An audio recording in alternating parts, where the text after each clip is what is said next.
Satyabama Institute of Science and Technology, Chennai and Sriperumbudur. குழந்தைகளின் கற்கும் திறனுக்கு ஏற்றவாறு கற்பிக்க வேண்டிய பள்ளி நிர்வாகம் அந்த சுமையை பெற்றோர் மீது திணிப்பதும், நகரில் மிகவும் பிரபலமான அதிக கட்டணம் வசூலிக்கும் பள்ளியில் படித்தால்தான் தன் குழந்தை நல்ல நிலைக்கு வர முடியும் என பெற்றோர் நினைப்பதும் தற்போது சகஜமான ஒன்றாக மாறி வருகிறது. பெற்றோரின் இந்த எண்ணம்தான் பல பள்ளி நிர்வாகங்கள் தாங்கள் சொல்வதைத்தான் மாணவர்களின் பெற்றோர் கேட்க வேண்டும், இல்லை என்றால் தங்கள் பள்ளிகளில் பிள்ளைகளுக்கு அட்மிஷன் வழங்க முடியாது என நேரடியாக மிரட்டும் அளவிற்கு பல பள்ளி நிர்வாகங்கள் மாறிவிட்டதாக சமூக ஆர்வலர்கள் வேதனை தெரிவிக்கின்றனர். கோவை மாவட்டம் தடாகம் சாலை வெங்கடாபுரம் பகுதியில் பிரபல அவிலா பெண்கள் மெட்ரிக் மேல்நிலை பள்ளி இயங்கி வருகிறது. இந்த பள்ளியில் சுமார் 1500க்கும் மேற்பட்ட மாணவிகள் பயின்று வருகின்றனர்.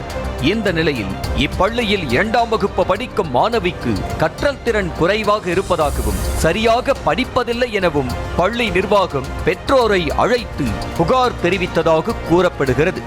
அது மட்டுமின்றி இதே நிலை தொடர்ந்தால் தங்கள் குழந்தை தொடர்ந்து இந்த பள்ளியில் படிக்க முடியாது எனவும் டிசி கொடுத்து விடுவோம் என பள்ளி நிர்வாகம் மிரட்டியதாகவும் குழந்தையின் பெற்றோர் வேதனை தெரிவித்தனர்.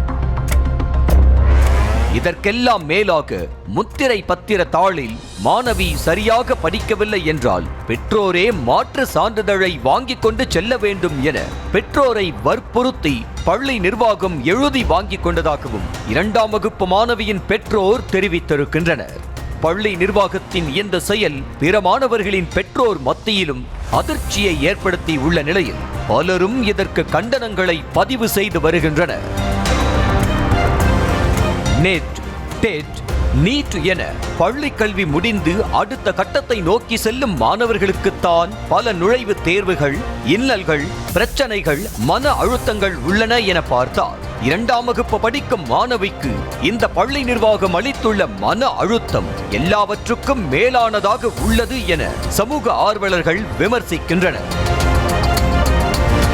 2ஆம் வகுப்பு மாணவிக்கு இது போன்ற கடுமையான நடவடிக்கை தேவைதானா எனவும் பள்ளி நிர்வாகத்தின் இந்த நடவடிக்கையால் சிறுமியின் மனநிலை கடுமையாக பாதிக்கப்பட வாய்ப்புள்ளதாகவும் கூறப்படுகிறது.